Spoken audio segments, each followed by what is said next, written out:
Hello everyone, welcome to GATE academy. तो SSC JE ने अपना रिवाइज कैलेंडर रिलीज़ कर दिया है।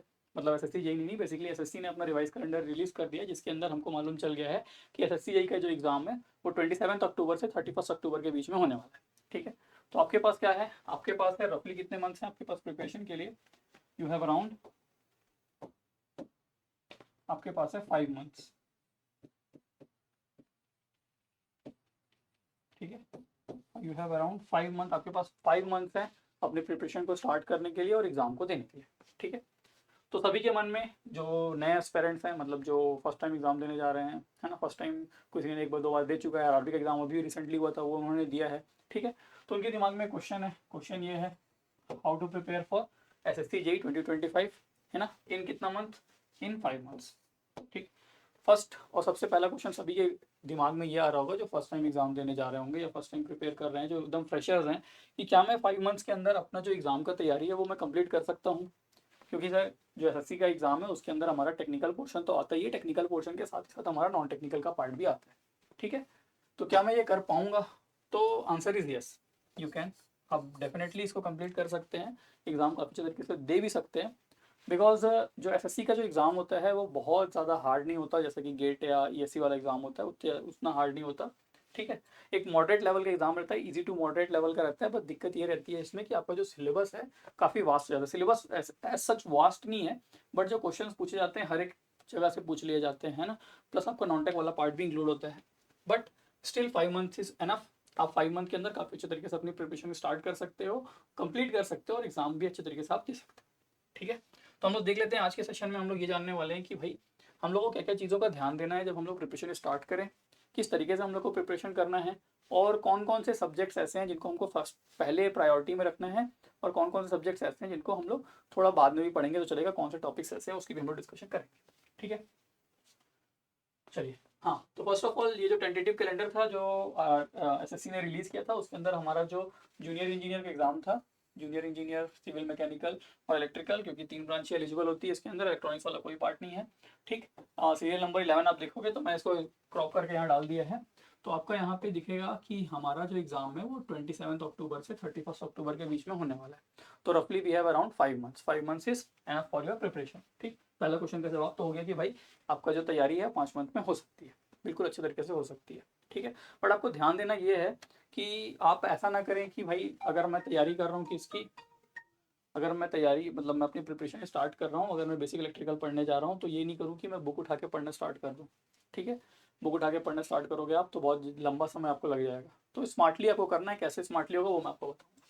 ठीक है, फर्स्ट ऑफ ऑल हम लोग देखते हैं एग्जाम पैटर्न क्या है हमारा। देखो, क्योंकि बहुत सारे नए पेरेंट्स भी होंगे तो उनको भी जानना जरूरी है एग्जाम पैटर्न क्या है, और कोई भी आप एग्जाम देने जाए तो उससे पहले आपको पता होना चाहिए कि आपका जो एग्जाम है वो किस तरीके से होगा, आपका एग्जाम का पैटर्न क्या है। क्लियर? तो हमारा जो एग्जाम है वो 2 स्टेज में होता है। फर्स्ट इज पेपर 1 जिसको हम लोग CBT 1 कहते हैं, then paper 2 that is CBT 2। ठीक है, पेपर 1 पेपर 2 हो जाएगा, उसके बाद आपको डॉक्यूमेंट वेरिफिकेशन होगा, देन मेडिकल होगा, और अगर आपने मेडिकल डॉक्यूमेंट वेरिफिकेशन क्लियर कर लिया तो आपका सिलेक्शन हो गया मान लीजिए, मतलब 100% हो ही चुका है ऐसा समझ लीजिए। ठीक है, बस आप पोस्टिंग का वेट करेंगे। पहले क्या हुआ करता था, जो लास्ट टाइम का एग्जाम था हमारा एसएससी का, उसके पहले होता ऐसा था कि कंप्यूटर बेस्ड एग्जामिनेशन नहीं था CBT 2 का एग्जाम जो था वो हमारा कन्वेंशनल पेपर होता था, हम लोग रिटर्न पूरा पेपर उसको लिखा करते थे। बट लास्ट टाइम से इसका पैटर्न चेंज कर दिया गया है, अब ये CBT बेस्ड एग्जाम हो चुका है। ठीक है, तो हमारा जो ये है पेपर 1 है वो भी CBT कंप्यूटर बेस्ड एग्जामिनेशन है, जिसके अंदर हमारी जो बेसिकली 3 पार्ट में हम लोगों ने इसको डिवाइड किया है, मतलब एसएससी ने डिवाइड किया है। पहला हमारा जो है वो जनरल इंटेलिजेंस एंड रीजनिंग वाला पार्ट है, जिसके अंदर आपके 50 क्वेश्चन आएंगे, 1 मार्क्स ईच, और आपका 50 मार्क्स आपको यहाँ से मिलेगा। ठीक, सेकंड पार्ट है हमारा जनरल अवेयरनेस का पार्ट। जनरल अवेयरनेस का पार्ट भी 50 मार्क्स का है, और इसके अंदर 50 क्वेश्चन है और 1 मार्क्स ईच, 50 नंबर आपको वहाँ से मिलेंगे। देन थर्ड आपका रहेगा, आपका जो भी रेस्पेक्टिव ब्रांच है, अगर आप सिविल के हैं तो सिविल के क्वेश्चन सिविल स्ट्रीम के, इलेक्ट्रिकल के हैं तो इलेक्ट्रिकल के, और मैकेनिकल के हैं तो मैकेनिकल के क्वेश्चन, और ये आपके रहेंगे कितने, 100 question of 100 marks, 1 question each marks. ठीक, और आपका जो यहाँ पर नेगेटिव मार्किंग रहती है ये 1/4 रहती है, अनलाइक ऑफ आपके आरआरबी के जगह जैसा, जहाँ पे 1/3 आपका नेगेटिव मार्किंग हुआ करता था। ठीक है ना, तो ये हमारी होगी CBT 1 की बात हो गई। ठीक, फिर हम लोग देखते हैं CBT 2 में भी क्या है, CBT 2 में भी सेम वही चीज़ है, जो आपका यहाँ पे टेक्निकल 100 मार्क्स का आ रहा था, अब वो फिर से कितने का आएगा, 100 क्वेश्चन आएंगे, but each question is of 3 marks. ठीक है, तो ये हमारा 100 question, each question of 3 marks, that is 300 question, 300 marks. Total आपका जो मेरिट बनेगा वो कंप्लीट CBT 1 CBT 2 को ऐड करके बनेगा। मतलब आपका जो फाइनल मेरिट बनने वाला है वो CBT 1 एग्जाम में आपको जितने नंबर आए प्लस CBT 2 में आपके जितने नंबर आए उसके अकॉर्डिंग बनेगा। तो इसका मतलब है कि आपके पास केवल और केवल CBT 1 क्वालिफाई नहीं करना है, सिर्फ क्वालिफाइंग नहीं है ये, आपके यहाँ से मार्क्स भी ऐड होंगे, सिर्फ क्वालिफाइंग नहीं है। ठीक, मैं ऐसा क्यों कह रहा हूँ, बिकॉज ऑफ CBT 2 में ठीक है आप काफ़ी अच्छे मार्क्स स्कोर कर सकते हो, बट CBT 1 वाला जो पार्ट है ना, जैसे यहाँ पे हमारा रीजनिंग का पार्ट हो गया, ये 50 क्वेश्चन हो गए, यहाँ पे आप इजीली आप 45 प्लस स्कोर कर सकते हो। ठीक है, ये जो 100 क्वेश्चन आते हैं, बिकॉज आपके यहाँ पे ना जो टाइम है, आपको यहाँ पे 2 आवर्स मिलेगा, 120 मिनट्स में 200 क्वेश्चन सॉल्व करने हैं। दिस मीन्स दैट आपको हर एक क्वेश्चन के लिए 1 मिनट से भी कम समय मिलने वाला है। इसका मतलब है कि ये 1 लाइनर क्वेश्चन रहने वाले हैं आपके टेक्निकल के भी। अगर आप एक टेक्निकल के एस्पेरेंट हैं, टेक्निकल आप पढ़ रहे हैं, है ना, तो आपके लिए काफ़ी ईजी होगा ये। तो आप यहाँ से भी कितना ईजिली आप 80 प्लस स्कोर कर सकते हो। 80 प्लस नहीं भी स्कोर कर पा रहे हो तो कोई बात नहीं है, आप 75 स्कोर कर सकते हो, 75 प्लस स्कोर कर सकते हो। ठीक है, तो मैं मान लेता हूँ कि आप यहाँ से 75 प्लस स्कोर कर सकते हो। ठीक, जो हमारे रिसेंट के पैटर्न्स रहे हैं, जो लास्ट टाइम के ईयर से कट ऑफ रहे हैं, क्योंकि सिविल के कट ऑफ थोड़े कम रहेंगे बिकॉज वहाँ पे वैकेंसी ज़्यादा है यार, सिंपल सी बात है, उनकी वैकेंसी 1000 प्लस में आती है, तो इलेक्ट्रिकल की वैकेंसी 100 140 200 इतनी रहेगी। तो हमारा जो कट ऑफ रहता है वो थोड़ा ज़्यादा ही रहता है। ठीक है, तो उस कट ऑफ ज़्यादा होने की वजह से अब आपको मेहनत कहाँ करनी पड़ेगी, आपको मेहनत करनी पड़ेगी यहाँ पे अपने जनरल अवेयरनेस वाले पार्ट में। और आपको यहाँ पे जनरल अवेयरनेस वाले पार्ट में एटलीस्ट आपको कोशिश करना है कि यार आप 30 प्लस नंबर स्कोर करें। क्या 30 प्लस एक डिसेंट स्कोर है? तो बिल्कुल हाँ, बिकॉज एक टेक्निकल एस्पिरेंट के लिए नॉन टेक्निकल में वो भी जीके जीएस वाले पार्ट में 30 प्लस स्कोर करना काफ़ी अच्छा नंबर है। अगर आप उससे ज़्यादा भी स्कोर कर पा रहे हैं तो बहुत बेटर है, बट एक 30 प्लस आप अपना बेंचमार्क मान के चलिए कि भाई मुझे इतना नंबर लाने ही लाने हैं। ठीक है ना, तो इतने नंबर मैं आपसे एक्सपेक्ट कर रहा हूँ कि आप इतना CBT 1 में नंबर आप इतने ला लोगे। ठीक है, 75 150 150 एक बहुत ही अच्छा और बहुत ही सेफ स्कोर है CBT 1 क्लियर करने के लिए। ठीक, अभी मैं CBT 1 की बात कर रहा हूँ, CBT 2 की बात फिर मैं करूँगा। क्लियर, तो आपका यहाँ से हो गया आपका CBT 1 वाला। CBT 1 वाले में आपको 2 आवर्स मिलेंगे, 200 क्वेश्चन आपको यहाँ पे सॉल्व करने। ठीक, इसका जो सिलेबस है वो कुछ इस प्रकार रहेगा। जनरल इंटेलिजेंस एंड रीजनिंग और जनरल अवेयरनेस वाला पार्ट जो हो गया, नॉन टेक वाला पार्ट है हमारा। यहाँ पे मैथ्स नहीं आता, अनलाइक RRB JEE जहाँ पे भी हमारा मैथमेटिक्स वाला पार्ट था, यहाँ पे मैथमेटिक्स वाला पार्ट नहीं है। तो जिनको मैथ्स अच्छा नहीं लगता उनके लिए अच्छा है भाई। ठीक, ट्रिग्नो वगैरह उतना बढ़िया पसंद नहीं आता, तो RRB का एग्ज़ाम छोड़ के आप SSC की एग्ज़ाम की तैयारी कर सकते हो। ठीक, चलिए, तो जनरल इंटेलिजेंस वाले में हम लोग, ये आपका सिलेबस है, मैं हर एक चीज़ पढ़ के आपको नहीं बताने वाला बिकॉज टाइम वेस्ट होगा, आप यहाँ पे देख सकते हो। ठीक, जनरल अवेयरनेस में बात करूंगा। जनरल इंटेलिजेंस में मैं एक चीज़ आपको जरूर कहना चाहूँगा कि आप इसकी जितनी ज़्यादा से ज़्यादा प्रैक्टिस करें उतना बेटर है, because you have to score 45 plus marks, at least 45 plus marks आपको यहाँ से लाने ही लाने। कोई बच्चा अगर यहाँ 30-40 नंबर ला रहा है तो वो बिल्कुल भूल जाए इसका सिलेक्शन हो पाएगा, बिकॉज जो यहाँ पे रीजनिंग वाला पार्ट आता है काफ़ी ईजी भी आता है ना, और आपको कम समय में क्वेश्चन को सॉल्व भी करना है। बस यहाँ पे आपका दिक्कत ये नहीं कि क्वेश्चन का टफनेस लेवल ज़्यादा होगा, दिक्कत आपके साथ ये रहेगी कि आपका जो टाइम मैनेजमेंट है वो आपका सही होना चाहिए। ठीक, पहली बात ये होगी कि आपको यहाँ से 45 प्लस स्कोर करना है एनी हाउ। ठीक, कैसे करेंगे, कौन सी बुक को फॉलो करना चाहिए आपको, वो भी मैं आपको बता दूंगा, कौन सी बुक को आपको फॉलो करना है, किस तरीके से प्रैक्टिस करनी है। ठीक, बात करते हैं अब जनरल अवेयरनेस की, जहाँ से सबसे ज़्यादा जो हमारे टेक्निकल के जो बच्चे रहते हैं वो सबसे ज़्यादा दिक्कत उनको जनरल अवेयरनेस में ही वो फेस करते हैं। जनरल अवेयरनेस में हमको करना क्या है, जनरल अवेयरनेस में ना हमको देखा जाए तो ये बहुत सारी चीज़ें यहाँ पे लिखी हैं, इसका मोटा मोटा अर्थ निकालूं तो मैं ये निकलता है कि आपको हिस्ट्री पढ़ना है, आपको पॉलिटी पढ़नी है। ठीक है, आपको हिस्ट्री पॉलिटी हो गया, देन आपको इकोनॉमिक्स पढ़ना है,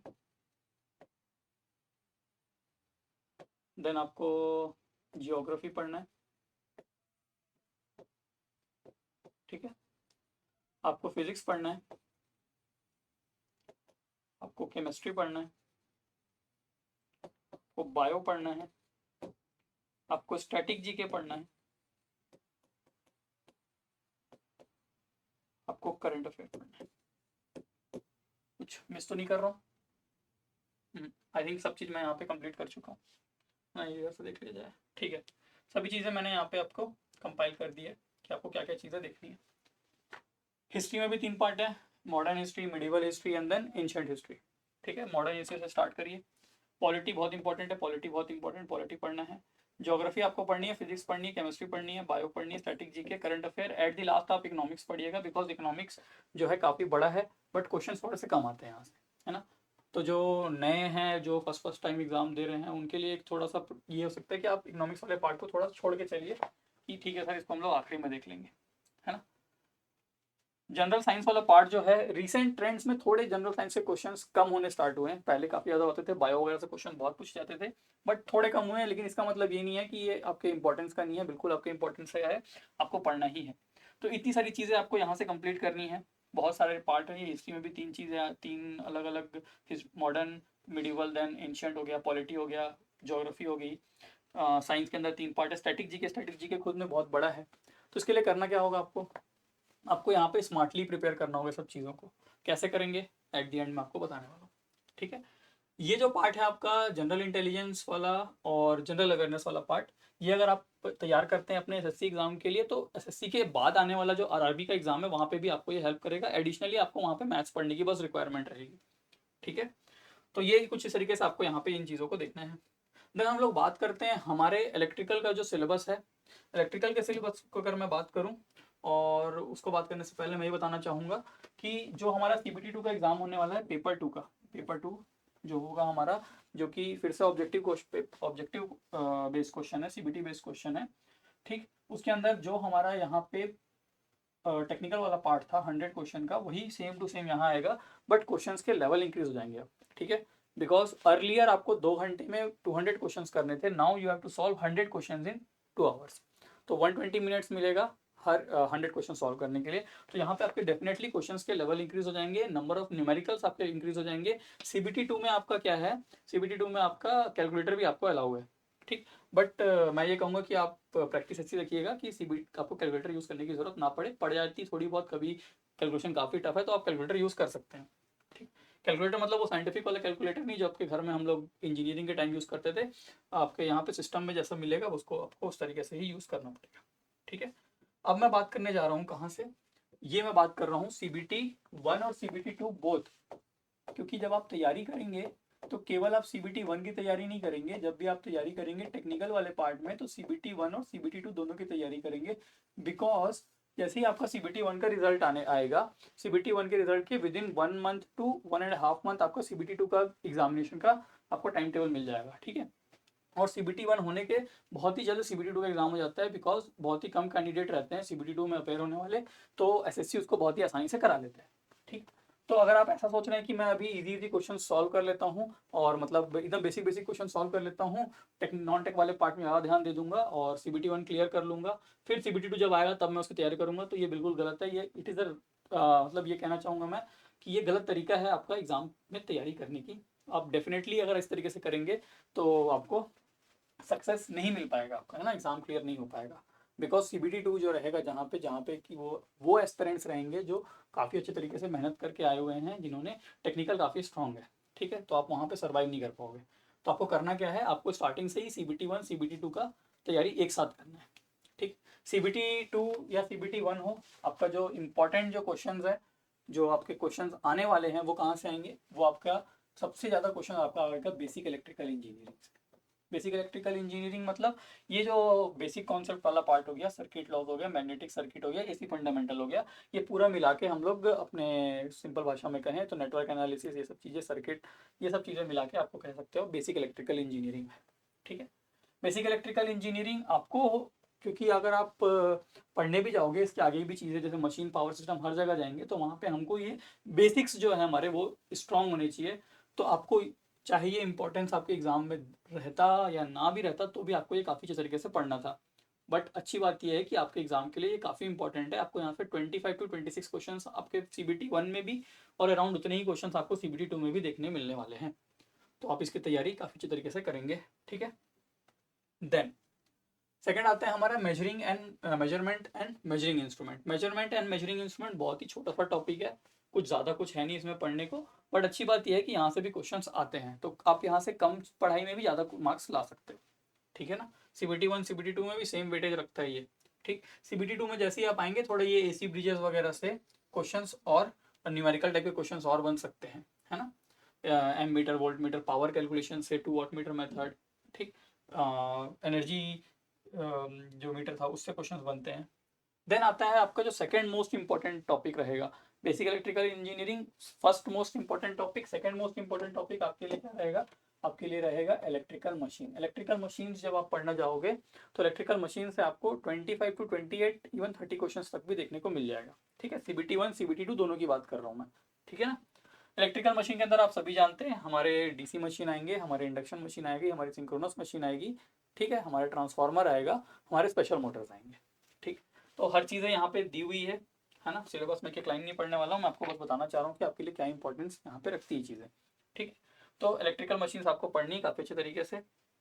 ठीक, देन इसके बाद आता है हमारा electrical power system. Electrical power system भी इम्पॉर्टेंट है। इसके अंदर भी हम चाहें तो 4 पार्ट में ये डिवाइड होता है। First is electrical power generation, then transmission, then distribution and then protection, switchgear and protection.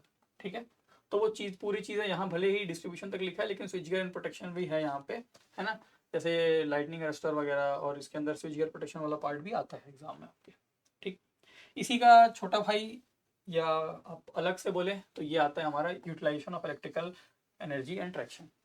ठीक है, तो UEET ये जो क्वेश्चंस यहाँ से आते हैं आजकल के रिसेंट के ट्रेंड में, यहाँ से भी काफ़ी सारे क्वेश्चंस बन रहे हैं। एस्टिमेशन कॉस्टिंग से भी क्वेश्चंस बन रहे हैं।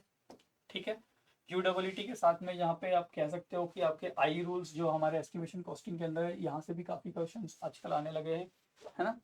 न्यू टाइप के क्वेश्चंस भी आ रहे हैं।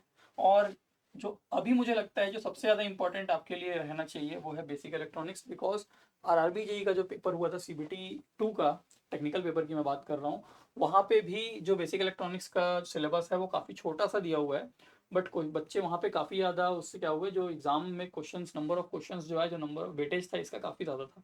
क्वेश्चन एज सच बहुत ज़्यादा हार्ड नहीं थे, बट स्टिल क्योंकि वो प्रिपेयर नहीं थे, वो मेंटली प्रिपेयर नहीं थे कि बेसिक इलेक्ट्रॉनिक्स से भी इतने क्वेश्चन आ सकते हैं, पर वो आए हैं, है ना। तो आपको इसके लिए भी तैयार रहना है, बेसिक इलेक्ट्रॉनिक्स वाले पार्ट के लिए भी।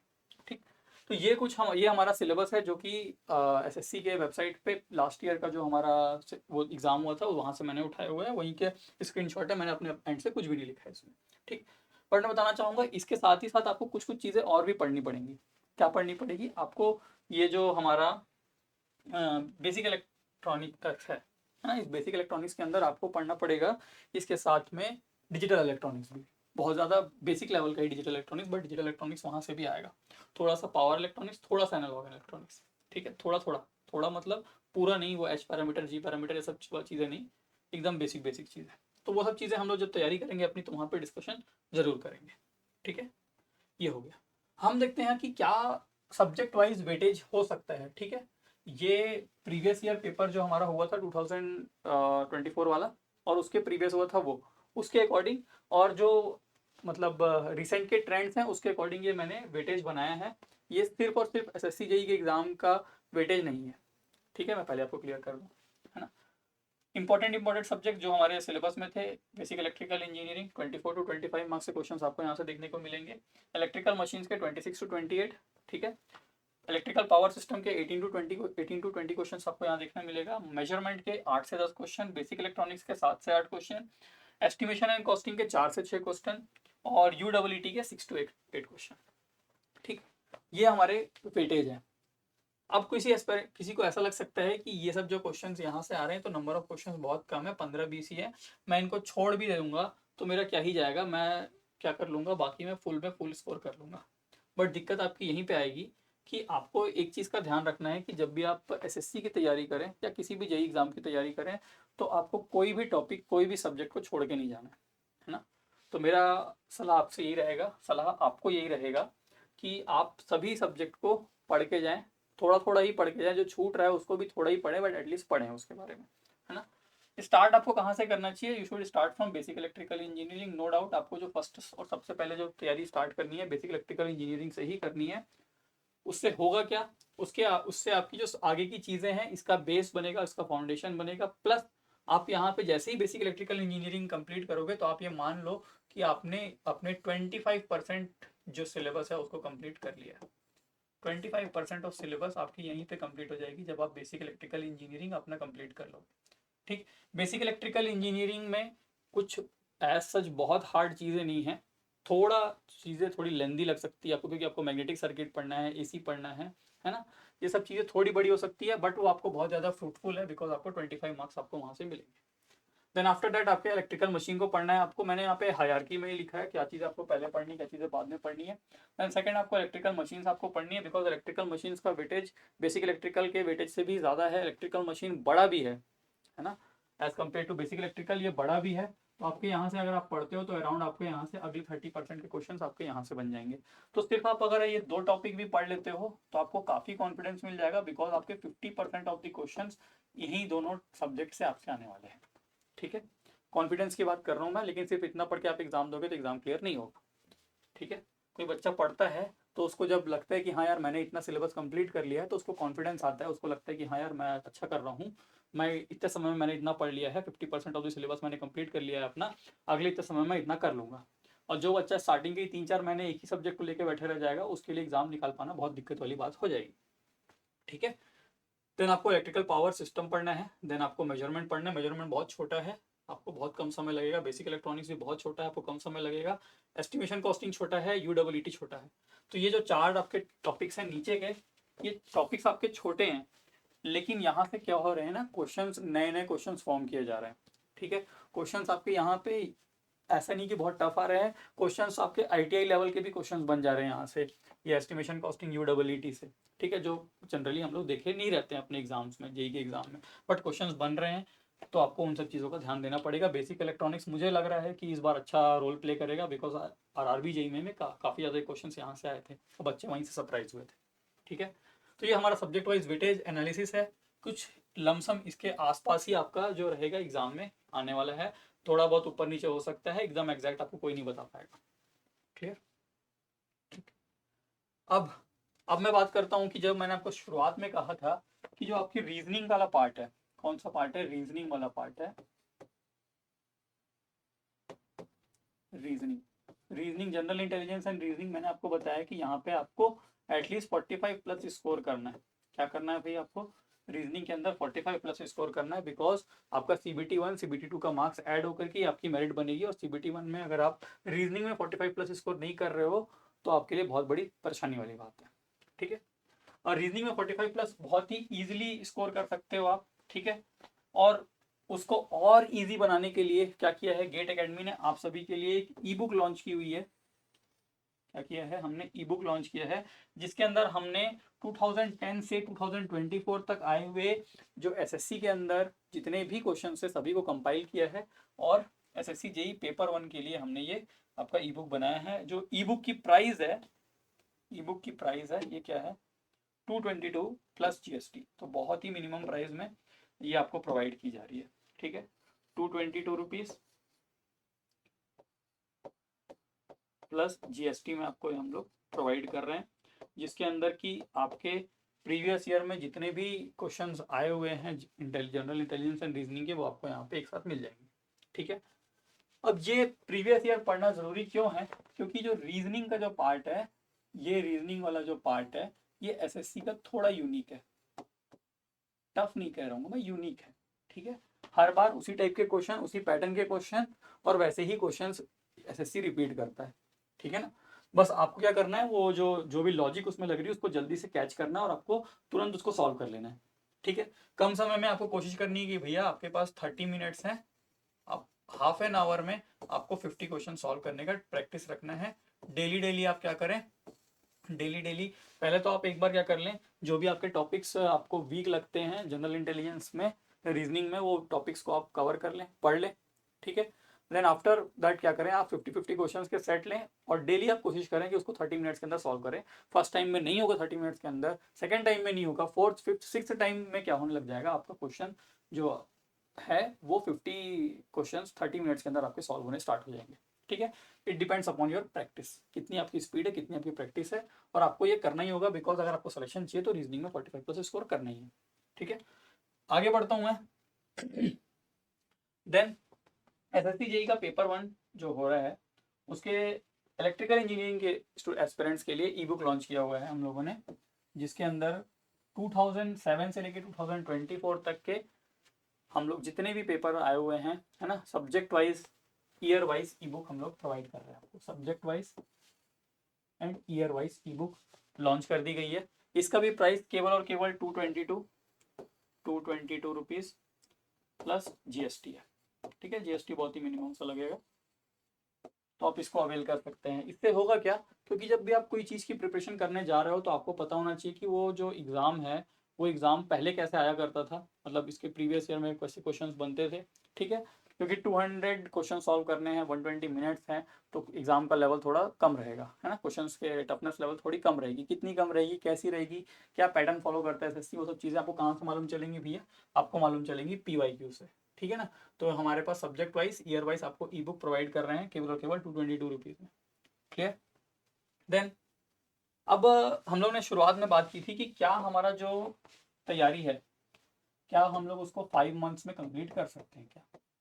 तो मैंने आपको कहा था कि हम इसको 5 मंथ्स में कंप्लीट कर सकते हैं, बट करना कैसे है, आपको चीज़ों को स्मार्टली करना है। ठीक है, आप टेक्स्ट बुक लेके बैठ जाएंगे कोई भी बुक सब्जेक्ट का, तो बहुत ज़्यादा समय लगेगा। आप वहाँ से जो इंपॉर्टेंट चीज़ें हैं उसको पॉइंट आउट करोगे, समझोगे जब तक कि ये इंपॉर्टेंट है, ये मेरे एग्ज़ाम में आ सकती है, ये मेरे लिए रेलिवेंट नहीं है, क्या एग्ज़ाम में आएगा वो तो आपको मालूम है, क्या नहीं आएगा वो आपको पता करना है ना, क्योंकि वो एज मच एज इम्पॉर्टेंट है जितना कि आपको ये पता हो कि क्या आने वाला है। तो क्या नहीं पढ़ना है ये भी ज़रूरी है। वो सब चीज़ें आपको कौन बताएंगे, तो वो सब चीज़ें हमारे जो कोर्स है एसएससी जेई का, उसके अंदर आपको हर एक चीज़ एक प्रॉपर गाइडेंस के साथ में आपको यहाँ प्रोवाइड किया जाएगा।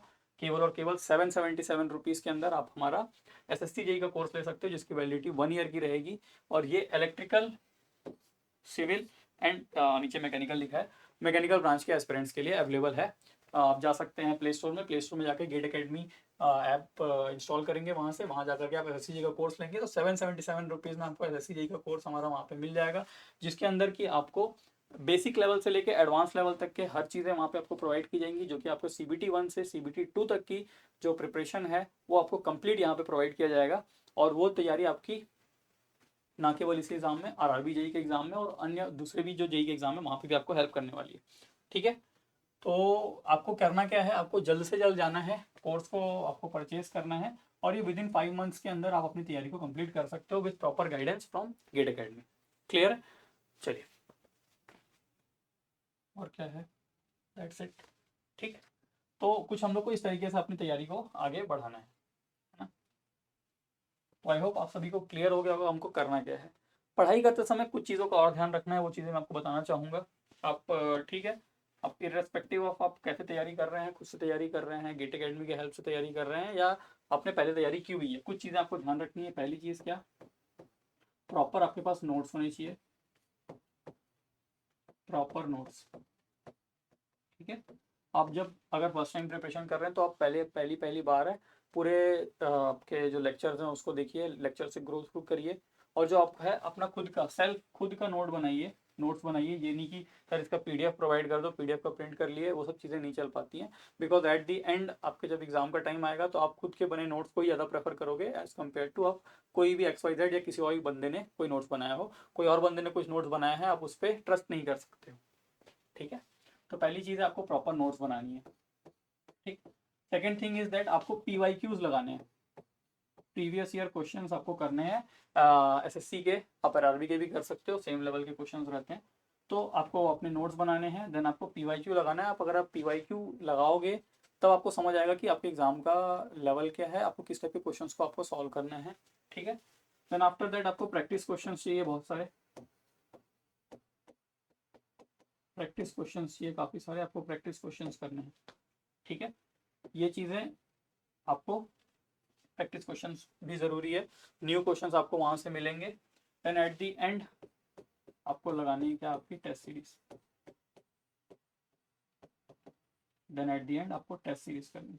टेस्ट सीरीज लगाने से आपको क्या होगा, टाइम मैनेजमेंट इंप्रूव होगा, बिकॉज ये जो एग्ज़ाम है CBT 1 का, ये केवल और केवल आपके नॉलेज का एग्जाम नहीं है, ये आपके टाइम मैनेजमेंट का भी टेस्ट है। ठीक, बिकॉज आपको 200 क्वेश्चन बनाने हैं 120 मिनट्स में, सुनने में आसान लगता है लेकिन करने में काफ़ी टफ है। ठीक है, तो उस टाइम को आप किस तरीके से मैनेज करते हो, इस चीज़ का ध्यान देना है आपको। ठीक, जब आप तैयारी करेंगे तो ये तो आपका चीज़ें हैं जो आपको करनी है, इसके साथ में आपको क्या नहीं करना है, आपको नॉन टेक को इग्नोर नहीं करना है। भाई मैं एक टेक्निकल स्टूडेंट हूँ ना। मैं भी जब तैयारी प्रिपरेशन कर रहा था तो मुझे ऐसा लगता था कि मैं टेक्निकल स्टूडेंट हूँ, मुझे जो नंबर लाने हैं मैं टेक्निकल में ला लूंगा, नॉन टेक मैं नहीं पढ़ूंगा या मैं नॉन टेक कम पढ़ूंगा। ठीक है, ये जो आपका रवैया है, ये जो आपका बिहेवियर है, ये बहुत ही गलत है। बिकॉज अभी के समय में कोई भी एग्जाम रहे, आपका एसएससी रहे, आरआरबी रहे, आपको एक बैलेंस मेंटेन करते हुए चलना है। आपको जितना टेक्निकल पढ़ना है उतना ही आपको नॉन टेक्निकल को भी ध्यान देना है। तो नॉन टेक्निकल को आप बिल्कुल छोड़ नहीं सकते हो। Non technical as much as important जितना आपका टेक्निकल है सीबीटी 1 के लिए। बिकॉज अगर आप सीबीटी 1 ही क्वालिफाई नहीं करोगे तो आप कितना भी नॉलेज रखे हो टेक्निकल का, सीबीटी 2 आपको बैठने नहीं मिलेगा और आपको कोई मतलब नहीं रह जाएगी वो चीज़। ठीक है ना। तो आप नॉन टेक को बिल्कुल इग्नोर मत करिए, नॉन टेक को साथ ही साथ करते चलिए। डेली कोशिश करिए कि आप 50 क्वेश्चन 50 सेट्स क्वेश्चन लें रीजनिंग के, और उसको जल्द से जल्द मतलब 30 मिनट्स 40 मिनट्स 50 मिनट्स, पहले स्टार्टिंग थोड़ा ज़्यादा समय लगेगा, फिर ग्रेजुअली समय आपका धीरे धीरे कम होता जाएगा। ठीक है, तो आप इस तरीके से अपनी प्रिपरेशन को स्टार्ट कर सकते हैं। ठीक है ना। अगर आपको ये सब चीज़ों में आपको प्रॉपर नोट्स चाहिए, आपको पीवाईक्यूज चाहिए, आपको अच्छे प्रैक्टिस क्वेश्चन चाहिए, आपको टेस्ट सीरीज चाहिए, तो मैं आपको बताना चाहूँगा फिर से कि गेट एकेडमी ने आप सभी के लिए केवल और केवल 777 रुपीज़ में एसएससी जेई का कोर्स लॉन्च किया हुआ है for with validity of 1 year, जिसके अंदर आपको हर एक चीज़ प्रॉपर गाइडेंस के साथ में एग्जाम ओरिएंटेड प्रिपरेशन आपको यहाँ पे कराई जाएगी। लाइव रिकॉर्डेड लेक्चर्स हैं यहाँ पे।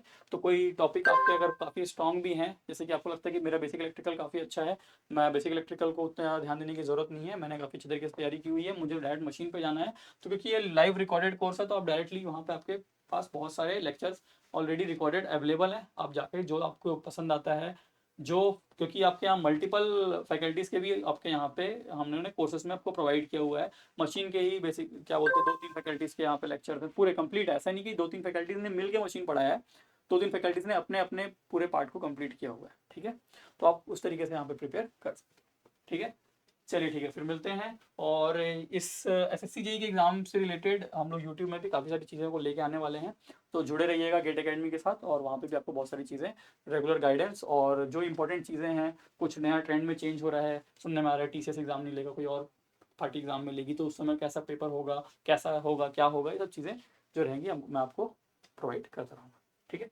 चलिए मिलते हैं नेक्स्ट लेक्चर में। टाटा।